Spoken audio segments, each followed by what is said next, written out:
ശബരിമല സ്വർണ്ണ കവർച്ചാ കേസിൽ തന്ത്രി കണ്ഠരര് രാജീവരെ അഴിക്കുള്ളിലാക്കാൻ ഒരുങ്ങി സർക്കാർ. ജാമ്യം റദ്ദാക്കണമെന്നാവശ്യപ്പെട്ട് SIT ഹൈക്കോടതിയിൽ അപ്പീൽ നൽകി.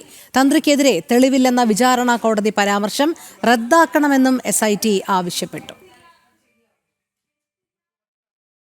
എൻ വാസു, എ പത്മകുമാർ ഉൾപ്പെടെയുള്ള CPM നേതാക്കൾ ജാമ്യം കിട്ടി പുറത്തു നിൽക്കുമ്പോഴാണ് തന്ത്രിയെ കേന്ദ്രീകരിച്ച് മാത്രമുള്ള സർക്കാരിന്റെ നീക്കം.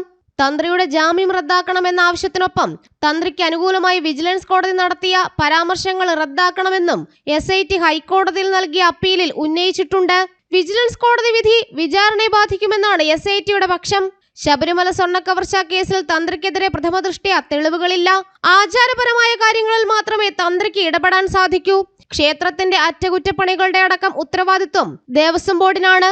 അതേസമയം ഗൂഢാലോചന നടന്നിട്ടില്ലെന്നുമായിരുന്നു കൊല്ലത്തെ വിജിലൻസ് കോടതിയുടെ കണ്ടെത്തൽ. വിജിലൻസ് കോടതിയുടെ കണ്ടെത്തലുകൾ തിരിച്ചടിയായെന്ന വിലയിരുത്തലിന്റെ അടിസ്ഥാനത്തിലാണ് സർക്കാരിന്റെ അപ്പീൽ നീക്കം. അതേസമയം വിജിലൻസ് കോടതിയിൽ തന്ത്രിക്കെതിരെ തെളിവുകൾ ഹാജരാക്കാൻ സാധിക്കാതിരുന്ന SIT സംഘമാണ് അപ്പീൽ നൽകിക്കൊണ്ട് ഹൈക്കോടതിയിൽ തെളിവുകളുണ്ടെന്ന വാദം ഉന്നയിക്കുന്നത്. ജനം, കൊച്ചി.